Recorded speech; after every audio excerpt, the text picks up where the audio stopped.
What's going on? My name is Jacob Paul with Inside Out Online. It is still a rainy day in Arkansas as I do these videos. If you've been following along, which I hope you have, because it's really important, all the concepts we've been gone over and all the time of practice that it'll take to lead up to this point where we are now. I'm going to jump right in on this video. Again, if you're lost or you haven't taken enough time to practice and contemplate these concepts, do it. It takes time and a lot of time and effort. But I'm going to jump right in. In the last video, we said that we're going to expand our knowledge from the 3rd, 5th, and 7th frets up this way and further down this way as we get to know the neck a little bit more. We really have been focusing on the E shape and now the E minor shape up the neck and the A shape and the A minor shape up the neck, because those are the two most commonly used shapes that we use up the neck. The C shape, you don't see very many people in very many songs barring with their finger and building a C shape. You also don't see them doing the G shape very much with their finger. What we normally do if we want those shapes is we use a capo, right? So the CAGED system is really practical and useful as you use the capo as well. And I have a number of videos on capos. But we're focusing on the E and the A shape and the minor versions of those two. And we're going to look up the neck a little bit further. We have these notes memorized, of course. We have these memorized. G, A, B, C, D, E. G, A, B, C, D, E. What's this one? 2nd string down, 7th fret. You answered E. Good. What's this one? Down to the 3rd fret, 2nd string. If you forget, think about what chord do we build from that note. We build a C chord from that note. C chord, bass note, C note. It's important to see the bass notes to the chords, and that's how we apply the CAGED system up the neck. We're going to continue looking at our neck here, okay? We have this note memorized. It is an E note. So it's important to know that E doesn't have a sharp note. If you need to understand sharps and flats better, just the previous video goes over sharps and flats. What we didn't talk about in that video is that there's 2 notes that don't have a sharp. After that note, it becomes the next letter. Okay, this is what I mean. This is we'll go back to the E. So E is one of them. After E is F. After E, brighter than E, is not E sharp like the rest of them, but it's F. Let's look at that same note from our top string, our E string. I call that the top string because it's higher than the other one. E string. After the E string is an F note. Think about when you make an F chord. If you know this big full-on F chord, you're going, well, that's E. That should be E sharp and that should be F. Nope.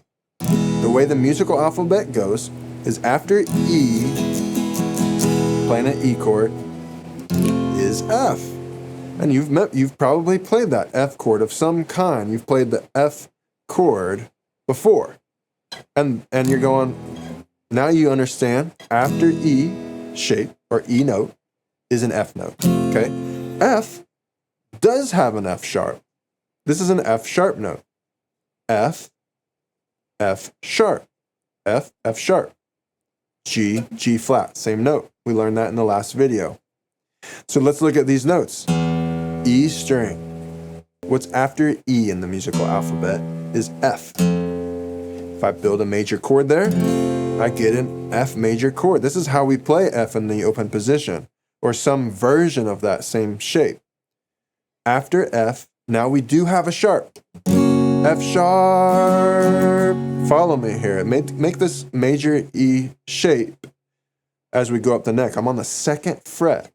2nd fret is an F sharp chord. What's after F in the alphabet? A, B, C, D, E, F, G. E, F, F sharp, G, E, F, G. I skipped my F sharp right there, the second fret. Now we went over this in the last video. G, G sharp, or A flat. A sharp, or B flat, B flat, B. Now we get to the other one that doesn't have a sharp. B in the musical alphabet, after B in the musical alphabet, higher than B is not B sharp. B doesn't have a sharp.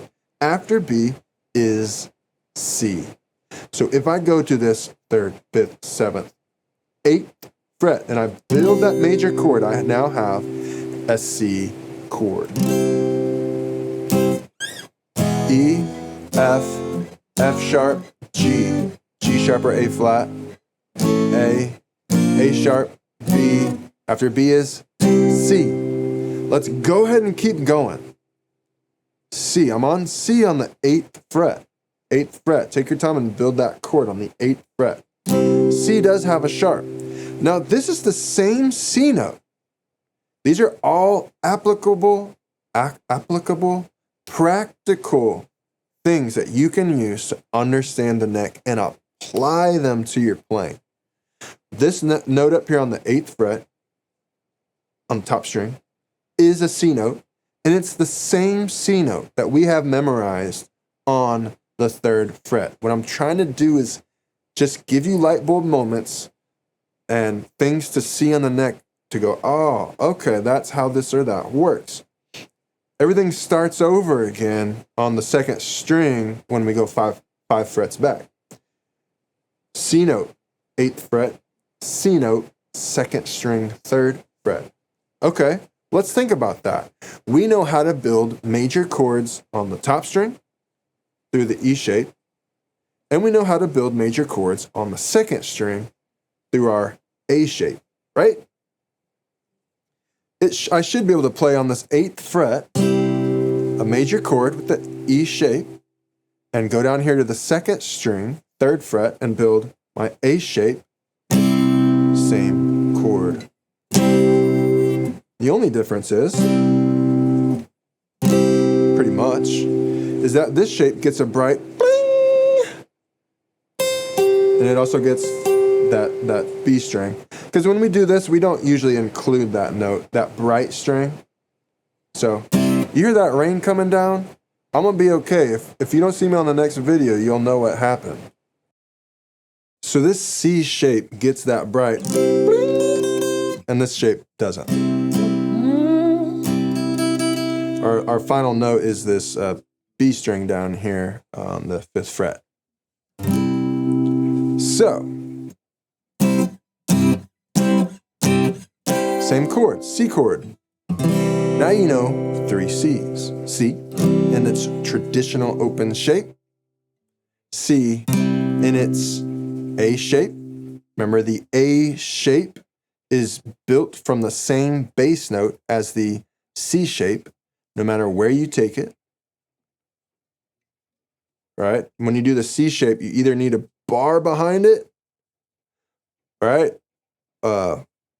Or capo there. All right, we're going to keep going up the neck from C. Now it should apply whatever I knew from here as I went up from C should apply up here on the top string, right? Because those are the same notes, right? As C went up to C sharp, this C is going to go up to C sharp on the 3rd, 5th, 7th, 9th fret. If I build a major chord there, I've just built with my own might and brains a C sharp major chord, just a C sharp chord. C sharp chord. I've got the 2nd finger there, coming from an E major shape all the way up to C sharp on the 3rd, 5th, 7th, 9th fret. You should also, if you haven't thought about this, memorize your dots. It goes 3rd fret, 5th fret, 7th fret, 9th fret. Those dots are there to tell you where you are at the neck. If they weren't there, you'd have to be like, okay, 1, 2, 3. Now, so if you haven't learned this little trick, put it to memory. A beginner will go first fret, second fret, third fret, fourth fret. No, you need to go third, fifth, seventh, ninth. Third, fifth, seventh, ninth. Every guitar is going to have a dot on the third, fifth, seventh, or ninth. Some don't have one on the third, but they'll usually either have something there or on top. Usually both, but sometimes like the top one is not there. And then we have this double dot. Everything starts over at the double dot. Everything starts over at the double dot, which means if I took this E shape and I slid it all the way to the 12th fret, where my pointy finger is on that 12th fret, I've just taken an E all the way up to an E. So there's a couple in between here that we didn't talk about. B, 7th fret. Well, it was after B. Remember, B is one of those ones that does not have a sharp. After B is C. After C is C sharp or D flat.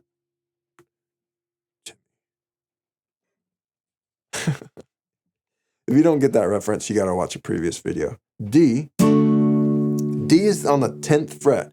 D is on the 10th fret. D is on the 10th fret. D is on the 10th fret. Memorize that. D is on the 10th fret. 3, 5, 7, 9, or G, A, B. After B is C on the 8th fret. C sharp, D. Look how this all adds up. D sharp, E. G, G sharp, A sharp, B. After B is C, C sharp, D, D sharp, E. E. So in theory, you should know how to play every single minor and major chord. What if I said, let's play a C sharp minor on the top? Let's just use top string chords.